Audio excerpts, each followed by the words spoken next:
Hello friends, మీరు మీ మెదడు గురించి ఎంత తెలుసు? ఈ వీడియోలో మనం మన మెదడు గురించి కొన్ని ఆశ్చర్యకరమైన విషయాలు తెలుసుకుందాం. 1. మన మెదడు నిద్రలో ఉన్నప్పుడు కూడా చురుకుగా ఉంటుంది. నిద్రలో ఉన్నప్పుడు మన శరీరం విశ్రాంతి తీసుకుంటుంది, కానీ మెదడు పనిచేయడం మాత్రం ఆగదు. నిద్రలో మనం కలలు కంటాము, జ్ఞాపకాలను బదిలీ చేస్తాము మరియు మెదడు కణాలను పునరుద్ధరిస్తాము. 2. మెదడులోని నరాల కణాలు పునరుత్పత్తి చెందవు.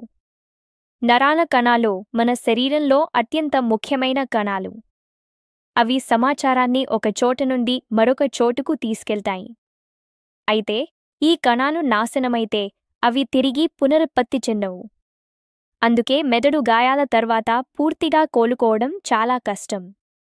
3. మన మెదడులో 100 బిలియన్లకు పైగా నరాల కణాలు ఉన్నాయి. మన మెదడులోని నరాల కణాల సంఖ్య చాలా ఎక్కువ. ఈ కణాలు ఒకదానితో ఒకటి అనుసంధానమై మన మెదడుకు అపారమైన సామర్థ్యాన్ని ఇస్తాయి. మనం ఆలోచించడం, నేర్చుకోవడం, గుర్తుంచుకోవడం, అనుభూతి చెందడం వంటి అన్ని కార్యకలాపాలకు ఈ కణాలే కారణం. 4. మెదడులోని న్యూరాన్లు సెకనుకు 200 నుంచి 250 వరకు మైళ్ళ వేగంతో సమాచారాన్ని ప్రసారం చేస్తాయి. న్యూరాన్లు సమాచారాన్ని చాలా వేగంగా ప్రసారం చేస్తాయి.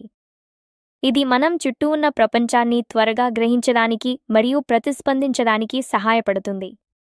ఉదాహరణకు, మీరు వేడి వస్తువును తాకినప్పుడు మీ మెదడుకు సమాచారం చాలా వేగంగా చేరుకుంటుంది, మీరు త్వరగా మీ చేతిని వదిలివేయడానికి సహాయపడుతుంది. 5.